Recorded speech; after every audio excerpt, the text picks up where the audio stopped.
You've heard the name whispered in documentaries and late-night forums. Baba Vanga, the blind Bulgarian mystic who allegedly predicted 9/11, the Kursk submarine disaster, the rise of ISIS.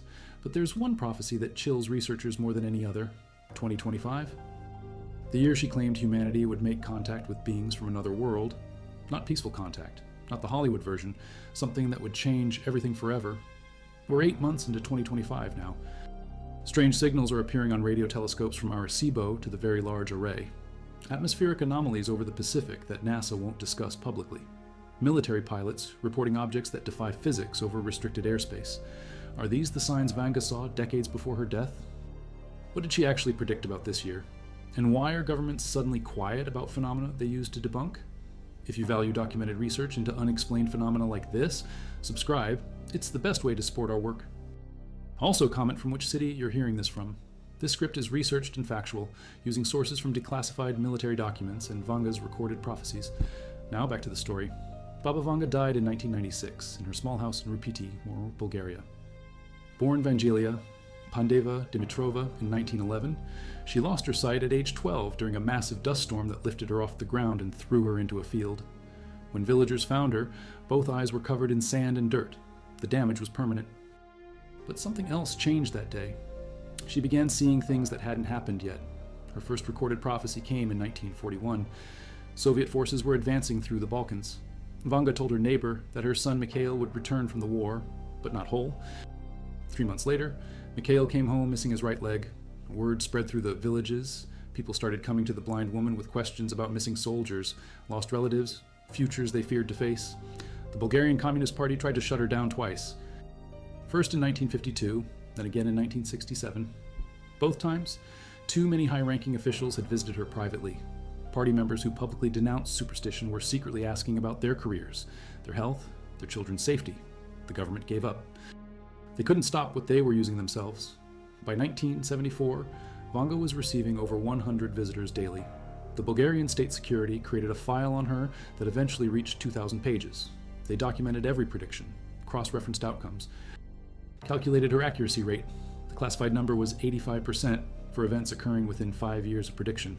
For longer-term prophecies, the accuracy dropped to 68%, still impossibly high for random chance.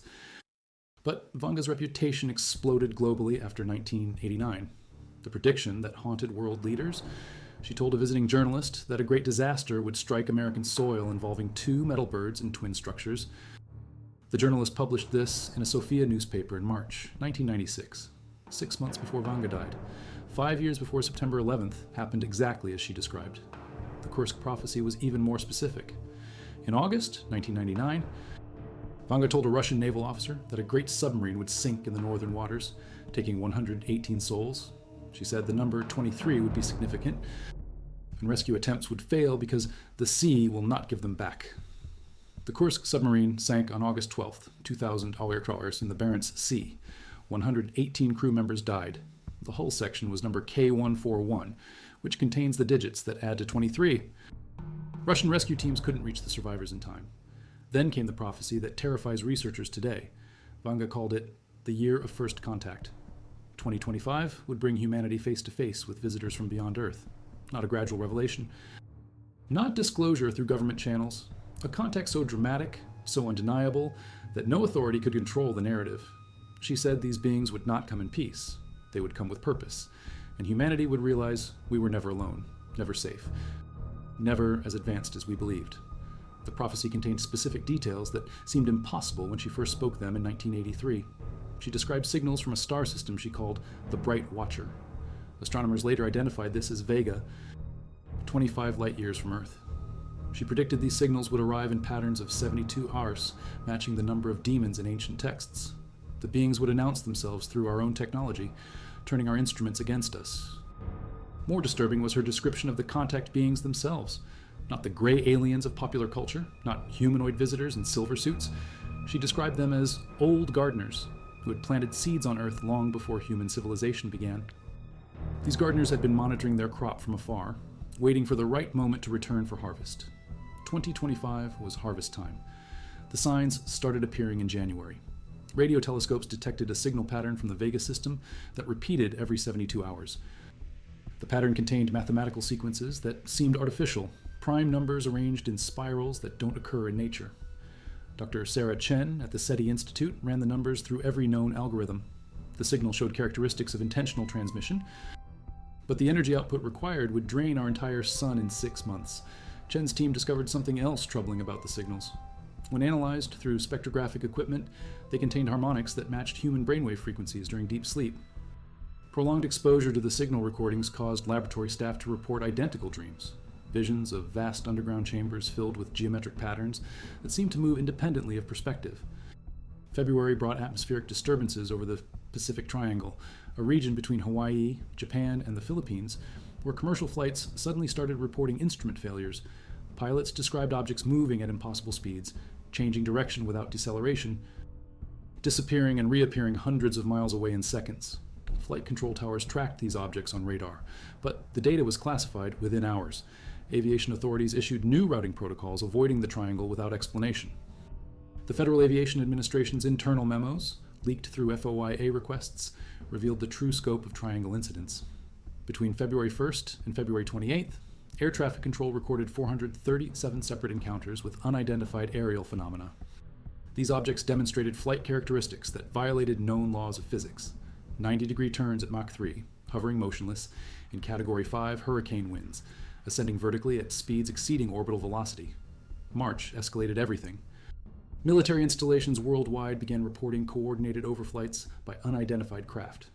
These weren't random sightings by untrained observers. Air Force personnel with decades of experience described objects performing maneuvers that would crush any known pilot under G-forces exceeding human survival limits. The Pentagon released a statement acknowledging anomalous aerial phenomena, but provided no details about frequency, capabilities, or origin. NORAD's tracking systems registered over 2,000 separate incursions during March alone. The objects appeared simultaneously at military bases across 6 continents, suggesting coordination impossible for any known terrestrial technology. Each object remained visible for exactly 17 minutes, the same duration mentioned in Vanga's notes about the Watcher's patience window. April brought the incident that changed everything. The USS Nevada, a Virginia-class nuclear submarine, was conducting routine patrol operations 200 miles off the California coast. At 0300 hours on April 15th, sonar detected an object approaching from directly below. The signature was massive, larger than any known submarine or marine animal, but it was moving upward at 600 knots, a speed impossible for anything underwater.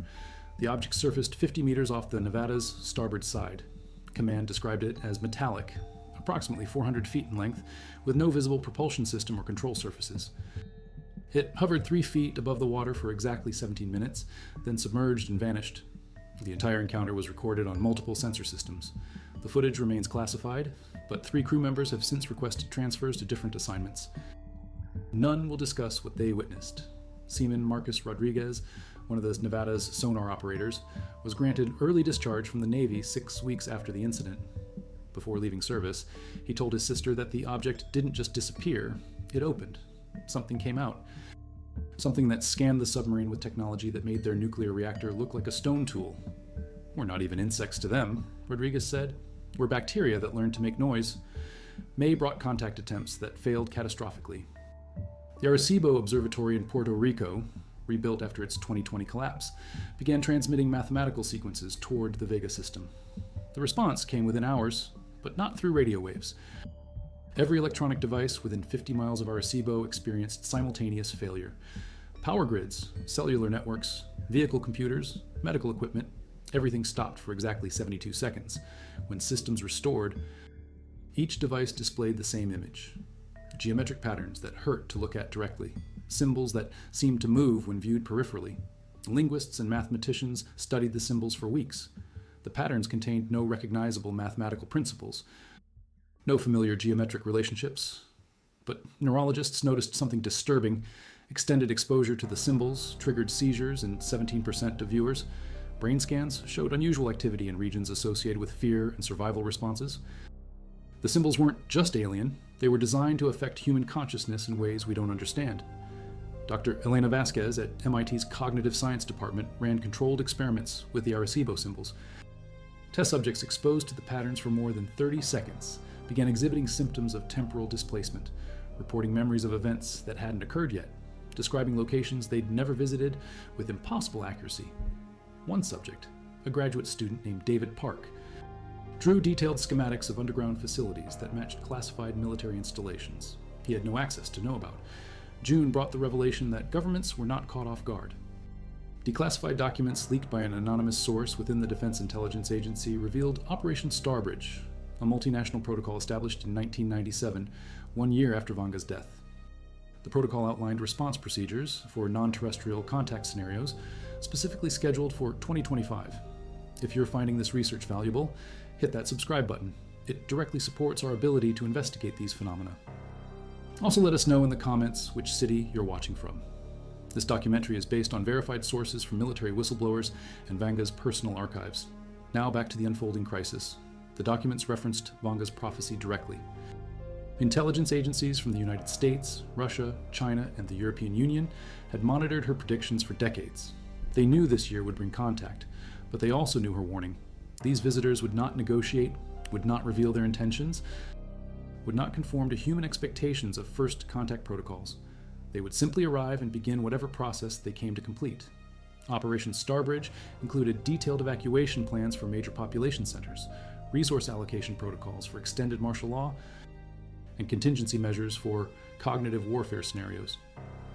The documents describe techniques for managing populations experiencing reality displacement events, situations where large numbers of people would witness phenomena that contradicted their understanding of physics and biology. Most disturbing was Appendix 7 of the Starbridge files, Genetic Inventory Protocols. The section outlined procedures for DNA collection from global populations, cross-referenced with ancient bloodlines and genetic markers. The appendix suggested that contact wouldn't be random. Specific humans carried genetic sequences that made them valuable to the visitors. These individuals would be priority targets for what the documents euphemistically called specimen acquisition. July escalated to active engagement. Commercial airline Flight 773 from Tokyo to Los Angeles reported a close encounter that nearly resulted in catastrophic collision. At 37,000 feet over the Pacific, the Boeing 777 found itself surrounded by 7 metallic objects moving in perfect formation. The objects maintained position with the aircraft for 43 minutes, close enough for passengers to photograph them clearly through cabin windows. The photographs show craft with no visible engines, cockpits, or landing gear, but they also show something that sent shockwaves through aviation safety experts. The objects were scanning the aircraft with visible beams of light that penetrated the hull and illuminated passengers inside. The beams moved systematically from seat to seat, lingering longer on certain individuals. When the encounter ended, 12 passengers reported unusual symptoms: temporary memory loss, severe headaches, and dreams containing the same geometric symbols that appeared after the Arecibo incident. Captain Maria Santos, Flight 773's pilot with 23 years of commercial aviation experience, filed a report that was immediately classified.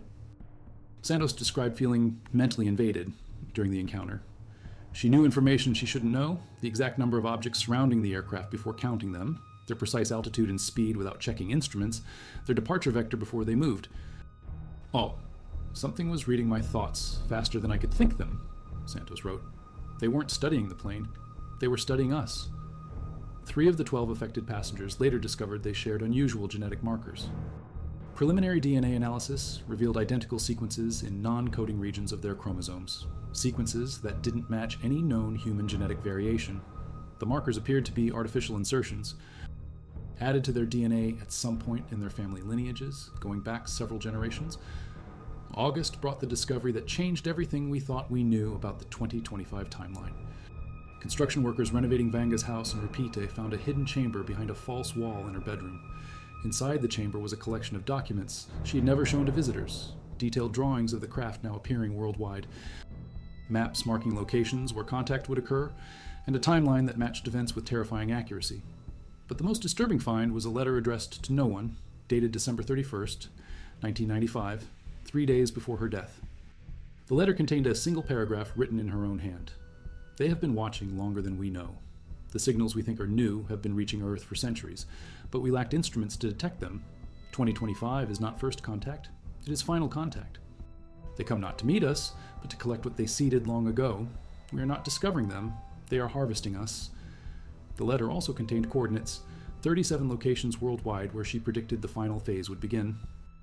Teams of researchers verified the coordinates and found identical geological anomalies at each site: magnetic field distortions, unusual mineral deposits, and soil compositions that don't match surrounding terrain. Ground-penetrating radar revealed structures buried at each location, structures that predate human civilization by thousands of years. Archaeological teams investigating the coordinate sites made discoveries that contradicted established human history. At coordinates 41.78 degrees north, 44.08 degrees east, near Mount Ararat in Turkey, excavations revealed a metallic structure buried 400 feet below the surface. Carbon dating of surrounding organic material suggested the structure was at least 12,000 years old, predating known metallurgy by 8 millennia. Similar structures emerged at sites in Peru, Egypt, China, and Australia. Each contained identical chamber layouts, constructed from materials that couldn't be identified through standard spectroscopic analysis. The metal showed no signs of corrosion despite its age and contained isotopic ratios that don't occur naturally on Earth.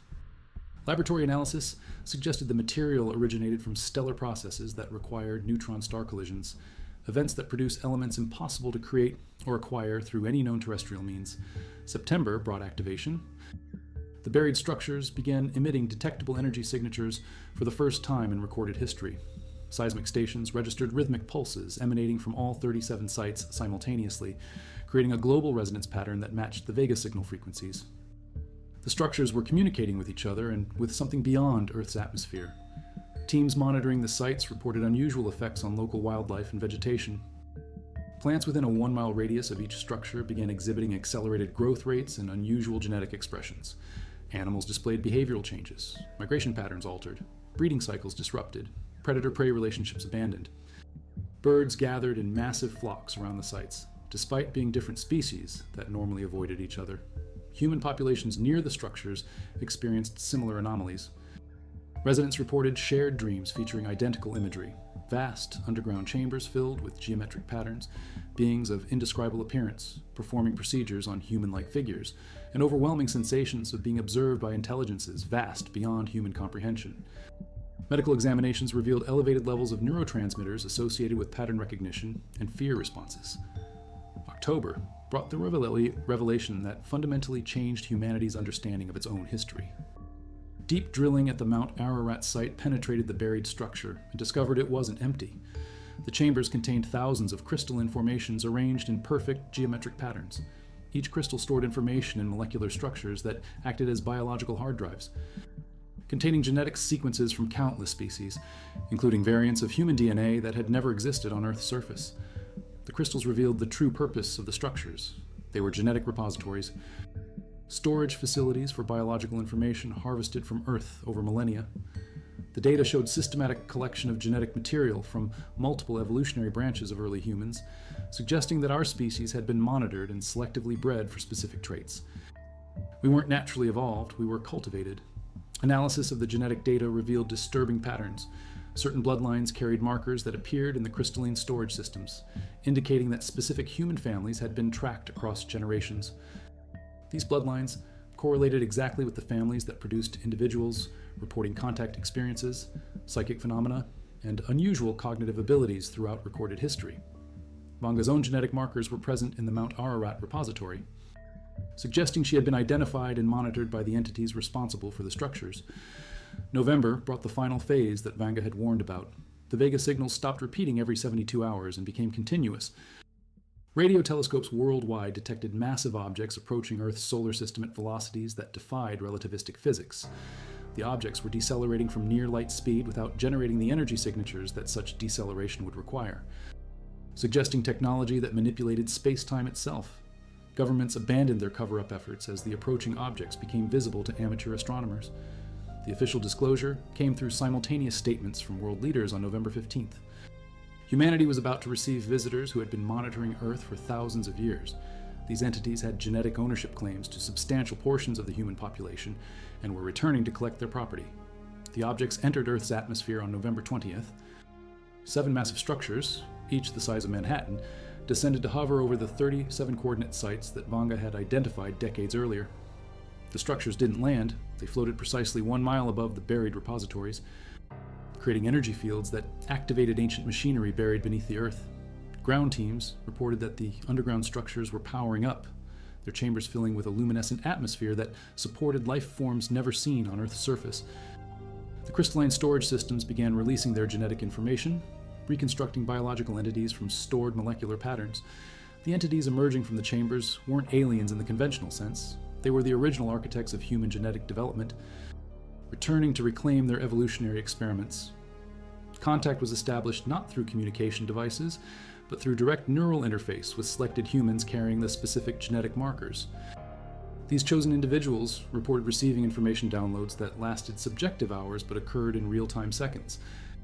The information revealed humanity's true origin story and its intended purpose in a galactic biological collection program spanning millions of years across thousands of worlds. Now it's December, and the harvest phase has begun. The entities, who call themselves the gardeners through their human intermediaries, have started systematic collection of individuals carrying their genetic markers.